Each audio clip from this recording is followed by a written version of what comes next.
This was my dad's wallet from 1987. It's 3 inches thick, held together with a rubber band, and contains expired coupons, business cards from companies that no longer exist, photos of people he can't remember, and 17 different grocery store and pharmacy cards. If you're wondering how he never lost it, this thing basically has its own weather system.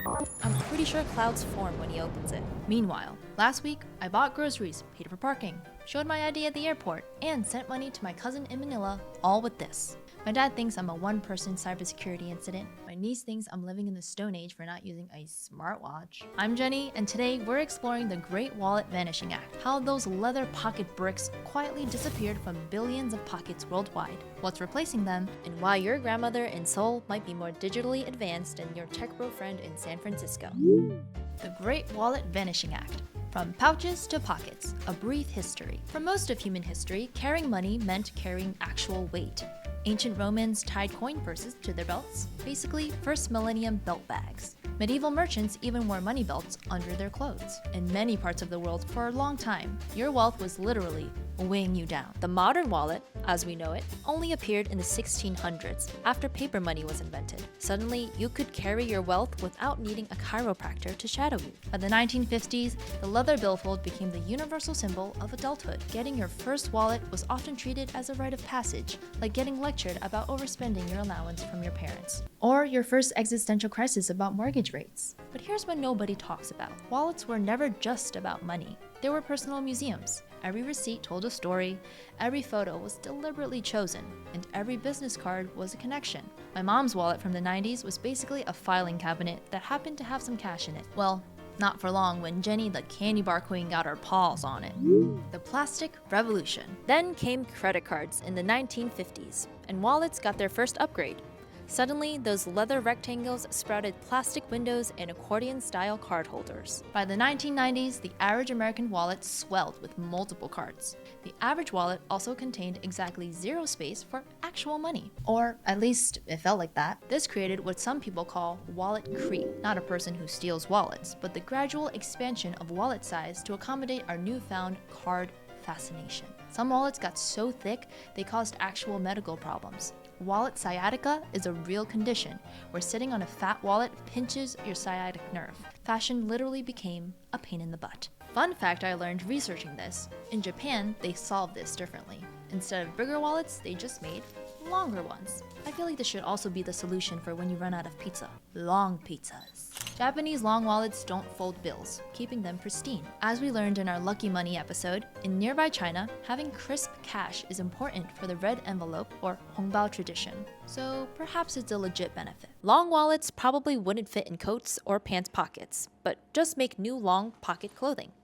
And boom, that's a new derivative economy. Okay, I think even this tangent itself has gone a little long. The real change started around 2007. You know what else happened in 2007? A certain pocket computer that changed everything. Coincidence? Maybe, but the timing was perfect. The transformation didn't happen overnight. It started with one card, usually something like a coffee shop loyalty card. Just download our app, they said. It's more convenient, they said. But here's where it gets interesting globally. While Americans were reluctantly downloading payment apps, China basically skipped credit cards entirely. They went from cash to QR codes faster than you can say digital blockchain encrypted AI-powered transaction.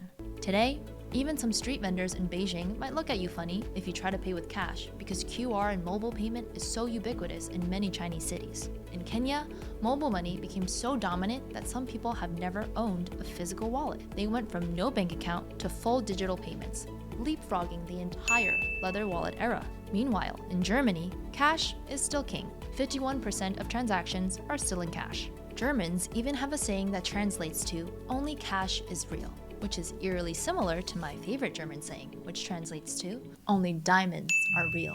The psychology of letting go. When we stop carrying wallets, we're not just losing leather and stitching, we're losing a habit that shaped how we think about money. For centuries, we saw our spending disappear, coins shrinking, bills thinning out. That physical feedback trained us to keep track. Now the money moves silently. Our memory has to do the work our senses used to handle. Behavioral scientists sometimes call this the invisible money effect. When the transaction happens with a tap or a scan, our brains don't register it as strongly. Convenience wins. Awareness slips. It's a subtle detachment. I actually tried going wallet free for a month. At first, it felt amazing. Lighter pockets, faster lines, and after a few weeks, I couldn't remember what I spent yesterday without checking my phone. I scrolled through receipts like diary entries, and for a while, I even started a spreadsheet. The future is efficient, but it's oddly turning us into accountants. In Singapore, seniors get special digital payment training at community centers. The government literally teaches grandparents how to abandon their wallets. Meanwhile, in Morocco, cash is still essential for souks and taxis, but most people have multiple payment apps for different purposes. What we've lost. Here's what nobody mentions about the death of wallets. We've lost some beautiful human moments. The satisfying snap of a well-worn billfold, the grandmother slipping money into your wallet when you're not looking, and the dad teaching his kid to organize bills facing the same direction. Oh, that was just my dad's exceptionally odd quirk. Got it. My Korean friend tells me about bulging money, traditional lucky pouches for New Year's money. You can't replicate that feeling with the phone notification. In Mexico, El Domingo, the Sunday allowance, feels different when it's just numbers on a screen. We've all lost a bit of mystery. Digital payments make life easier, but they also make it perfectly organized. Every transaction is neat, traceable, and efficient. There's comfort in that, but something intimate disappears. The quiet moment of deciding what to keep, what to give, what to tuck away in that 2-inch secret hiding spot you made in your mattress. Mostly kidding. What we've gained. Well, let's be honest about what we've gained. No more panic when you can't find your wallet. No more counting exact change while people wait behind you. Fewer of those, sorry, we don't take card moments. Funny enough, it's becoming, sorry, we don't take cash in many places. In the Philippines, sending money to family in the provinces went from potentially a half-day bank ordeal to a 30-second phone task, and that convenience is valuable. Security improved too. Lose your wallet, your money is gone. Lose your phone, lock it remotely, and your money's probably safe. Also, all around the world, mobile money reduces the need to carry large amounts of cash, helping people stay safer while also making everyday transactions easier. And this one surprised me. In some places, digital payments are helping women achieve financial success. In societies where many women didn't traditionally have bank accounts, mobile money gives them financial independence. In Bangladesh, for instance, studies show that women who use mobile money are even more likely to run their own businesses and make independent financial decisions. The real question isn't whether wallets will disappear completely, it's what we're comfortable losing in exchange for convenience. The future of carrying money. Now here's where things get wild. Estonia has fully digital IDs. Sweden is basically cashless. Only 9% of their most recent in-store purchases are done with cash. And China is testing a digital currency that works offline. I've never understood that. It reminds me of that airplane joke when you're delayed and they say they'll make up the lost time. Why don't they always just go the faster speed? Why can't offline things work seamlessly all the time? Some countries are even experimenting with biometric payments. Your face is your wallet. Honey, our account's been emptied. We're ruined. Oh, wait, no. It's just my pimple. I'll pop it and we can pay our mortgage this month. There's pushback too. Cash stuffing became a trend on social media. Young people deliberately using physical envelopes to budget. In Japan, despite having the technology for digital everything, cash represents about 57% of transactions by value. Sometimes, old habits aren't just habits, they're choices. An elderly vendor in Bangkok told me something I haven't forgotten. Money you can't touch doesn't feel real. It's a reminder that for many people, money isn't just numbers.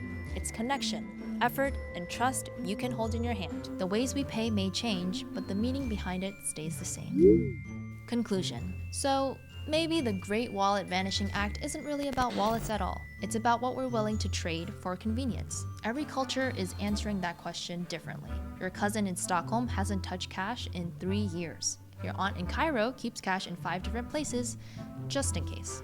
And neither is wrong. What a geographically diverse family you have, hypothetical viewer.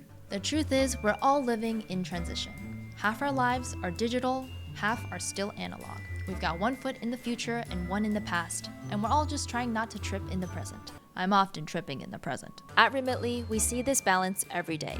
People send money digitally, but want recipients to have options: cash pickup, bank transfer, or mobile money. Because connection matters more than the method. Whether it's paper in a leather wallet or numbers on a screen, money is still about taking care of each other. As for my dad's binder-sized wallet held together with a rubber band, last week he did finally get a smartphone, and he downloaded exactly one payment app. He still carries the wallet though, just in case that one store magically reopens and honors his free print cartridge coupon that he never redeemed. Dad's greatest regret. Thanks for watching. If you found this video helpful, hit like and subscribe for more content that tackles topics that I think are worth discussing. Drop a comment with what you'd like to see next. I'm always up for covering something new.